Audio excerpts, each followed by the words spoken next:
Hi there, this is Robin Andrews from CompuAcademy, and this is a roundup of some excellent beginner Python resources. So if you're just starting to learn Python, these will be some excellent places to look. So the first one is called Hour of Python Trinket. So if you type in Hour of Python into Google or your favorite browser and click on through, it will take you to this page, and you want to go for the free lessons Python with Turtles. And this is what you get. So this is a great resource. It's got embedded Python. So the Python is embedded within your browser, and you can run it by, here's an example program. You can run it by clicking the run button, and you see over on the right here, the result of the code that's in the trinket. These are called trinkets, okay? Brilliant resource. But that's just the start of it. So the actual tool itself is brilliant. You can share your work with other people very easily. For example, if I wanted to share this exact code here, I would do share, and I would get the link, and I could just send that link to someone, and they would get immediate access to my exact code. So that's one brilliant thing about it. But really the focus of this video is on the learning resources. So what we have here is a brilliant collection of lessons in a very sensible order to introduce you to some of the basic concepts in Python, and using this Python Turtle module, which is excellent for giving you immediate visual feedback. So it's just a great resource all around. So you can start off just running the code, making sure you're able to do that. Do that again. And then you can dive in. So Turtles, meet Tina. This is the first lesson, and it shows you some code for how to create a turtle and how to do some really basic stuff with it. So over here you can see that we've got our turtle, and we've got a message from the turtle. And then it goes on to how to move the turtle.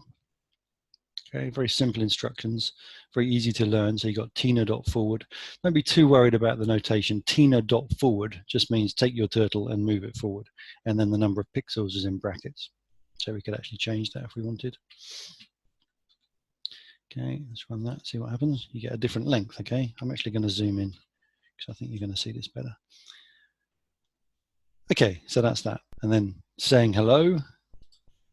Okay, so again, we get the message, we get Tina to write a message by doing tina.write, and we say, why, hello there. Okay, it's all very basic stuff. And then we can change the color, and etc. So you can just work your way through this lesson. So these are the very basics here on the left. And then you've got getting into loops, which is incredibly useful, very important concepts. So you can see we're repeating an action here a certain number of times, or in this case, the number of elements in the list. Yeah, we're going through the list, and for each item in the list, we're performing an action based on what that item is. And then getting into turtles or objects. This is a little bit confusing because object-oriented programming is not usually something you'd get involved with until A level. However, it does come up at a very basic level as well. So you just need to kind of be familiar with what's going on here. Just understand that a turtle is an object, and this dot notation is used with objects. You don't really need to understand a lot about what's going on under the hood here, but just follow the tutorial and it will all make sense. So don't worry too much about the fact that they're called objects. So then we have how to handle selection in Python, which basically means if and else statements. So here we have a program. So if this condition is true, 2 times 7, I don't know, let's say it's 15. Oop. I have to click in here first. Let's say that's 15 because my maths is not very good today. So it actually says, you said 15, I got 14. Very small font there. But that's because it went into this branch based on the fact that the answer was not actually 2 times 7. I gave it the wrong answer, so it took the else branch. Okay. And again, this is just a great way to learn about if and else statements. And so on. So basically, you're going to work your way through these. You get into functions which are a bit more advanced, but it gives you a great introduction to how those work. That's basically just repeatable bits of code that you can then use whenever you want. So you define like a set of instructions here, like the set of instructions called triangle, and then you can call that set of instructions, and you could also call it again. All right, so it's reusable code. So if I modify that, call it again. Have I spelled that right? No, I've left out an L. Triangle. And also, if in between those two function calls I do something else, like she's called Tina, isn't she? So you can name your turtle whatever you want, but this one's called Tina. So if I do Tina.forward, And let's move her forward 100 before repeating the call to triangle. Then we'll get 2 triangles. And in between them, she'll move. So that's what a function is basically. It's a reusable bit of code. And so on and so on. So you've got these excellent lessons. And if you're just setting out learning Python, then you really can't go wrong with this. It's a brilliant introduction, and I can't recommend it enough. Okay, so next up we have Code Academy, which is actually spelled Code Academy. And we can put in Python as well. Let's go to the first one. You've got to be aware that there's 2 versions of this course. One is Python 3, which is paid, although the first week is free. And there's Python 2, which is an older course, which is still perfectly useful for your needs at the moment when you're just setting out. Eventually, you're going to want to be doing Python 3, but so many things are similar in Python 2 that you don't need to worry about the difference. So you then just click on here. Okay, so once you've created a login and you've navigated to the actual course, then the first lesson is Hello World, which is a classic way of making sure that your setup is correct for any language. If you can get it to output Hello World, then you're in good shape, okay? Here I've done Hello Year 10, but let's make it traditional. Hello World, maybe with an exclamation mark, okay? And then you can run it, and you can see here on the right the output, and I can now progress to the next task because I've completed that successfully, okay? So next. And again, you get your lessons here on the left. I've already completed this, so I've already got bits of code in my work area. And this is lesson 2, so it takes you through print statements. And then it asks you to print something using Python 3 syntax, because if you don't use Python 3 syntax with Python 3, then you're going to get an error. Okay, so but the only difference is you do print and you have brackets around whatever you're printing. So hello world, and that should pass. If I run that, yeah, that's fine. And now I can go on to the next lesson. And that's basically what you do. You just work your way through the exercises. It gives you instructions for the tasks you have to do. You type your code, and then if you've done it correctly, when you run it, it will let you on to the next lesson. And you can see the list of lessons if you click down here. Hello world, print statements, strings, handling errors, variables. And again, the course is well thought out, so there's a very good sequence. It builds you up from the very basics, takes you on to more advanced topics. And by the time you've completed this course, you'll no longer be a complete beginner. You'll have a good foundation to move on to more advanced programming. Okay, so next up we have a resource that I haven't made a lot of use of myself, but it looks really promising. So it's called intro-to-python.org, and it's a curriculum for beginners for a course somewhere in America, I think. You can just dive in, start with Hello World. Now, it's not interactive in the sense that you can't type in your own code, but it does give you shown output. So that's very useful. It shows you the code and it shows you the output for the code. And again, here we have the difference between Python 3, where you need your brackets for print statements, and Python 2, where you don't need your brackets. They've also used different quotations. They've used single quotes here and double quotes here in Python 2, but that's not actually one of the distinctions between the versions. You can use either type of quotation for either, as long as your opening one matches your closing one. So again, well structured from what I've seen. Variables are pretty fundamental, so it starts with those, and it shows you the output. I would strongly recommend that every single example is typed by yourself into Python and run, whether it's an online version of Python like Replit or Trinket that we looked at before, or whether it's a version on your machine like a proper installation. But either way, you're not going to learn much just by looking at a screen and clicking buttons. Okay, you're going to have to actually get your hands dirty, as it were, type in the code, and then that way you're going to understand much more deeply. So that's basically it. You follow through the lesson. It's got some excellent exercises at the end, so very, very thorough. It might take a bit of time to get through this if you want to be thorough about it. The exercises I haven't found on the website. I haven't found solutions for these, so this can be a little bit frustrating if you're trying to solve an exercise and you spend a lot of time working on it and you can't see a working solution. So that could be a drawback. So, you know, exercise caution when doing the exercises. If you think you may not be able to solve it, you may be frustrated not having access to a final answer. But, you know, there's no harm in trying, and especially if you've got access to a teacher or a tutor, then that's going to be fine. They can help you out if you get stuck. From a teaching point of view, though, again, personally, I always like to have answers and solutions readily available so that when I'm helping students, my mental energy is going on the process of educating rather than the process of trying to solve the exercises that they are solving. Okay, so that's just my own personal preference. Whenever I give exercises, I like to have access to the solutions. Overall, this looks like an excellent introductory course. Someone's put a lot of thought into putting it together and shared it with the public, so make use of it. Next, we have a resource which may not be available for very long because apparently Chrome are stopping their support of Flash soon, okay? But for now, let's allow Flash. Okay. Now, this is an excellent resource because it makes problem solving and computational thinking fun. But my main use for it is to teach about functions and procedures. So I usually skip basics, but if you are a total beginner, there's no harm in covering the basics, and also it's fun anyway. Okay, it's a fun approach either for yourself or your students. But for procedures, it's really useful. So you can select the procedures. Let's go with level 1. Now, the point of procedures is it's repeating bits of code or repeatable bits of code. Just clicking through these instructions. So if you try to do this the long way, you would go forward, you would go forward, you would go forward, you would jump, and then you would turn. I think I've got this right. And then you go forward, you go forward, you go forward, and you would jump, and then you would turn, and you go forward, but you run out of space. Okay, so if you run this,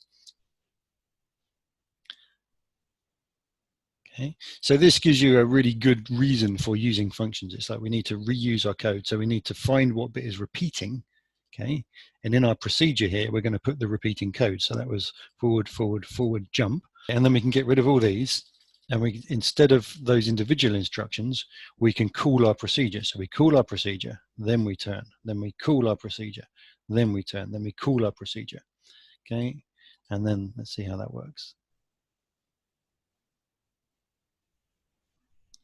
Okay, and it worked. So as far as I'm concerned, there's no better way of teaching about procedures or learning about procedures, because it's fun, it's engaging, it's clear, it's visual, and it makes it really obvious how it works. You're calling the procedure. So whatever's stored in this procedure, you can then, the shorthand notation for everything in there is the name of the procedure. Okay, let's do one more just for fun.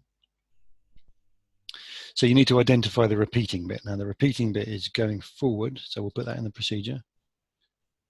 Going forward, turning, and then going forward, and then turning the other way. I think that's the repeating bit, if I've got this right. So then I can put in here, just going to check that, rather than doing the whole thing. Yeah, that seems all right. So then I can keep calling procedure 1 in my main function. And I'm not thinking particularly carefully about this. I may have got the wrong number, but let's try it.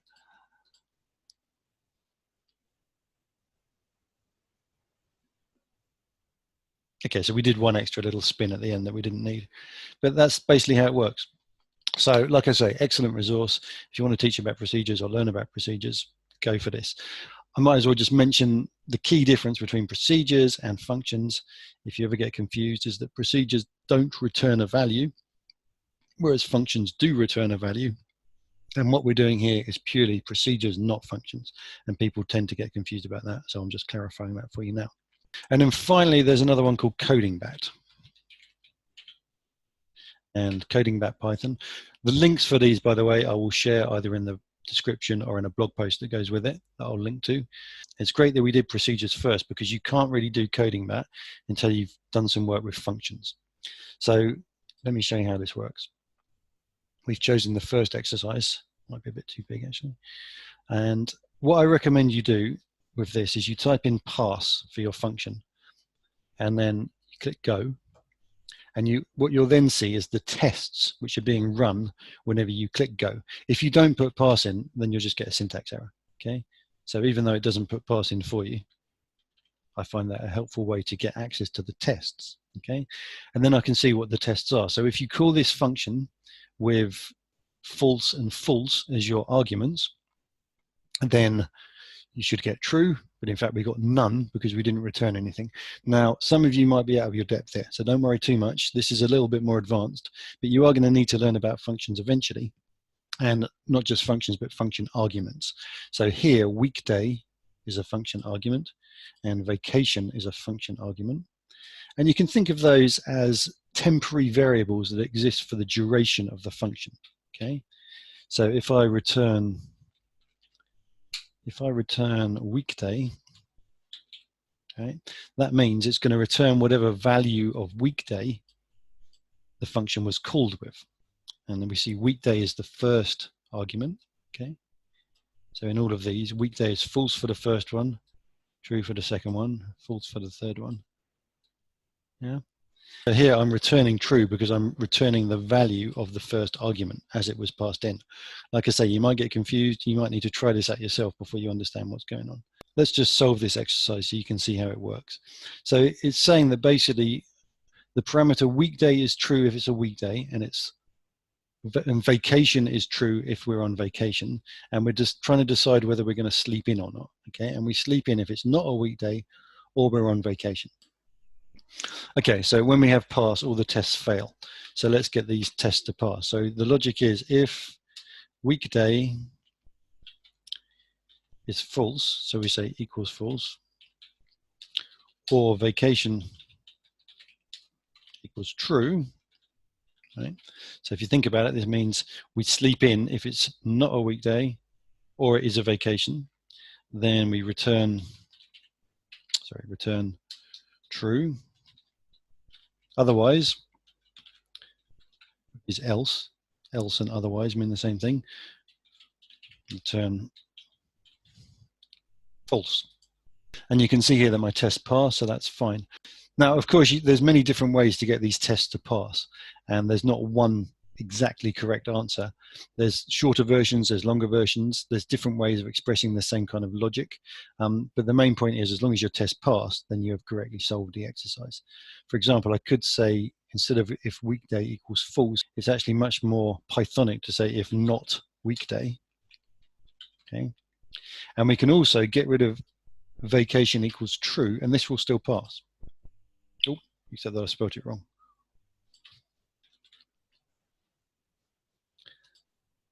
This will still pass, but you've got to be careful here, because if you're following what's going on with the logic, okay, this would be different. Okay, so we're not saying if not weekday or not vacation, we're saying if not weekday or is vacation. So just be aware of that difference. And if that didn't make sense to you, you just need more practice with Boolean logic, which you'll get by doing these exercises. Okay, so that's some excellent beginner resources for Python. And let me just remind you what we had. We had hour of Python.